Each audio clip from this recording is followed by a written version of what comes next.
Mesdames et messieurs, vous avez vu le titre, Polymarket, c'est-à-dire le premier et le plus gros marché prédictif au monde, débarque sur Eclipse. En ce moment, même si les altcoins explosent à la hausse et qu'on est certainement au début d'une all season, c'est pas le moment de relâcher nos efforts en farming.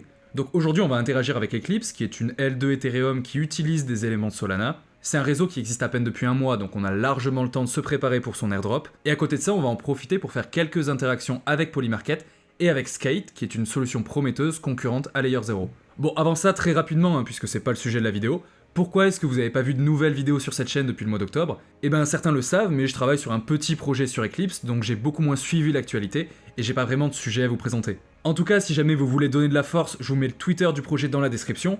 Bon, on est au tout début, donc vous attendez pas à ce qu'on remplace Uniswap demain, mais voilà, on est dans une phase où on commence à trouver nos 10 ou nos 20 premiers fans qui vont ensuite nous aider à populariser le projet.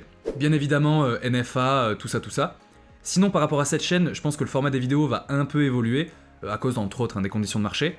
Donc vous verrez moins de vidéos ultra travaillées qui me prennent une semaine à faire, et où on entre dans des détails techniques ou financiers.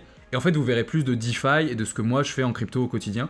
En tout cas, c'est le bull run, donc faut s'adapter pour être le plus agile possible. Bon, sinon, qu'est-ce qui s'est passé sur Eclipse depuis qu'on en avait parlé en septembre? Alors, on a eu le lancement officiel, donc ça veut dire que maintenant tu peux retirer tes Ethers d'Eclipse.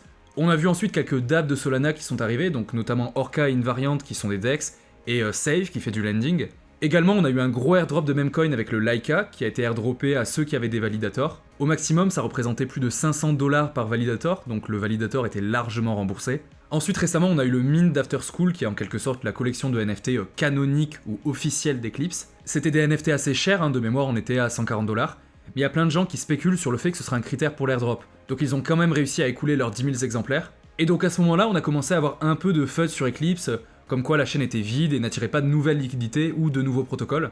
Bon, tranquille, la chaîne a à peine un mois, donc c'est normal qu'on puisse pas la comparer avec Arbitrum ou Optimism, qui ont 4 ou 5 ans de développement chacune. Mais en tout cas, les plaintes ont bien été entendues, et Eclipse a surpris beaucoup de monde en annonçant l'arrivée de Polymarket, qui est l'une des plus grosses dates de 2024, et qui a levé la modique somme de 74 millions de $. Bon, en fait, on était déjà au courant depuis un petit peu plus d'un mois, mais ça a été la première fois que Eclipse a officialisé la chose, et là, ça y est, c'est disponible aujourd'hui, donc c'est ce qu'on va utiliser dans cette vidéo. Bon, en réalité, pour dissiper tous les malentendus, c'est pas Polymarket qui se déploie directement sur Eclipse, puisque les contrats de Polymarket sont toujours sur Polygon. En fait, ce qu'on va faire, c'est qu'on va utiliser un protocole qui nous permet d'interagir avec les contrats de Polymarket sur Polygon, mais depuis Eclipse.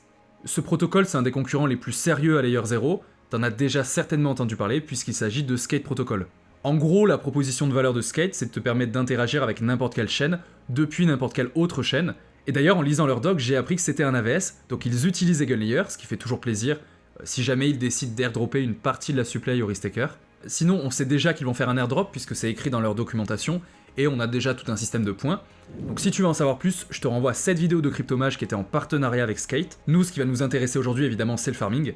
Bon, en réalité, c'est peut-être un petit peu tard pour Polymarket si tu commences aujourd'hui, mais pour Eclipse et pour Skate, c'est encore très largement jouable.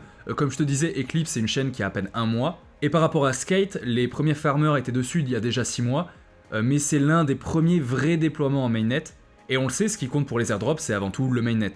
Bref, maintenant qu'on a toutes les informations nécessaires, on va pouvoir passer en cuisine. Donc pour ce qu'on va faire aujourd'hui, on a 3 étapes. La première étape, ça va être de bridger l'Ether depuis Base vers Eclipse. Donc pour ça, on va utiliser un bridge qui s'appelle Relay, qui à ma connaissance n'a pas encore de token. La deuxième étape, ça va être d'aller sur un protocole qui s'appelle Safe Finance, qui est un équivalent à AV. Sur ce protocole, on va déposer des Ethers et on va emprunter des USDC. Alors pourquoi est-ce qu'on emprunte des USDC? C'est parce qu'ensuite, pour la dernière étape, on va devoir placer un pari sur Polymarket. Et bien sur Polymarket, tous les paris sont obligatoirement en USDC, en tout cas pour l'instant. Et donc c'est pour cette étape-là qu'on va utiliser à la fois Polymarket et Skate. Alors actuellement, on n'a que 4 marchés qui sont disponibles. On verra que c'est pas les marchés les plus intéressants, mais on pourra quand même placer un petit pari. Mais avant de pouvoir bridger des Ethers sur Eclipse, évidemment, tu vas avoir besoin de ton wallet. Donc si c'est déjà fait, tu peux passer à l'étape suivante. Sinon, on va voir dès maintenant comment se créer un wallet. Alors donc Eclipse, c'est une chaîne qui utilise la Solana VM. Donc en fait, tu vas pouvoir utiliser tous les wallets qui sont utilisés sur Solana. Celui qui est disponible en ce moment, c'est Backpack. On va venir ici et tu vas faire Add Account. On va importer un wallet.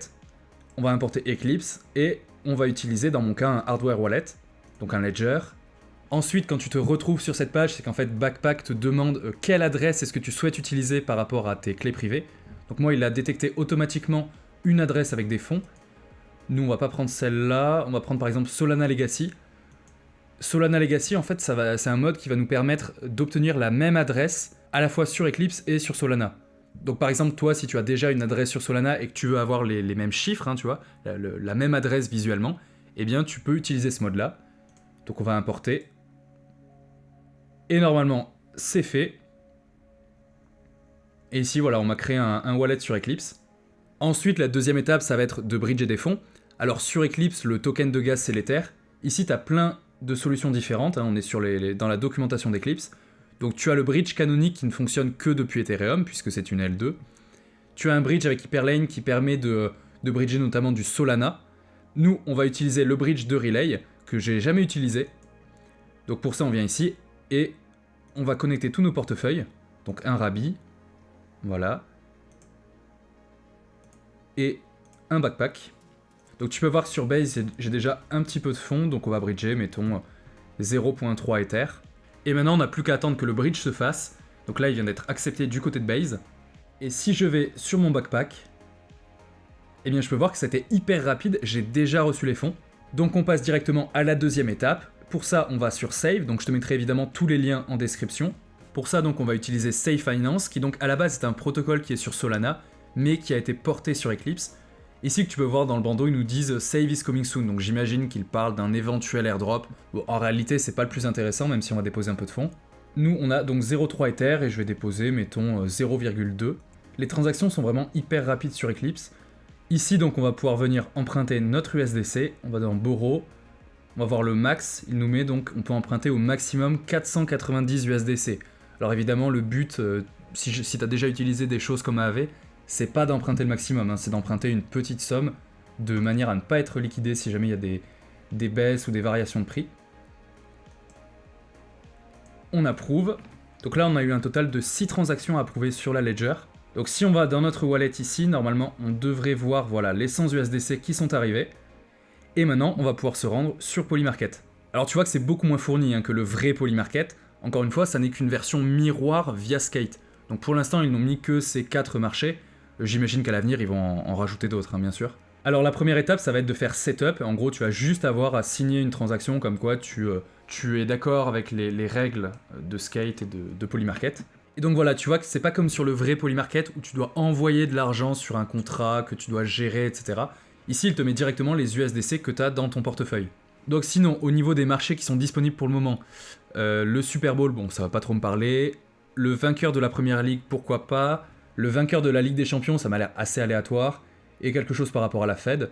Donc moi, je vais pas aller chercher très loin, je vais juste mettre mon argent sur Liverpool qui gagne la Première Ligue. Et je vais acheter pour 100$. Alors je crois que le minimum ici est de 2$. Donc moi, je vais acheter au maximum. Et il me dit que si jamais Liverpool gagne bel et bien, bon tu sais, c'est le même système de cotation que sur Polymarket, mais j'investis 100$ et si Liverpool gagne, eh bien je vais recevoir 176$. Donc je vais juste faire buy. Bon alors là, désolé, je pourrais pas vous montrer le rendu parce que j'ai eu un bug. Alors je sais pas si c'est ma Ledger qui commence à fatiguer ou si c'est le site de Skate qui est trop buggé. Bon, il faut dire qu'il y a énormément de bugs sur ce site. Hein. Pour l'instant, généralement, vous allez avoir besoin de 2-3 clics pour connecter votre portefeuille. Bref, donc je vais prendre un petit portefeuille avec lequel j'avais fait un test auparavant, sur lequel il n'y a pas besoin de ma Ledger. Et donc voilà, en gros, j'ai acheté pour 2$ de paris sur Liverpool qui gagne la Première Ligue. Alors évidemment, en soi, c'est pas révolutionnaire, et c'est un petit peu tard dans le sens où on aurait aimé avoir ça sur Eclipse il y a peut-être 2-3 mois, histoire que les gens qui ont parié sur la victoire de Trump aient pu parier également sur Eclipse. En tout cas, c'est sur cette note que s'achève ce tutoriel. De manière générale, je suis assez confiant sur Eclipse, je pense que c'est une chaîne qui va très bien marcher, mais je compte pas non plus m'y attacher pendant 1 an. En fait, je pense qu'on va devoir faire comme en 2021, c'est-à-dire qu'on va tourner entre les différentes chaînes.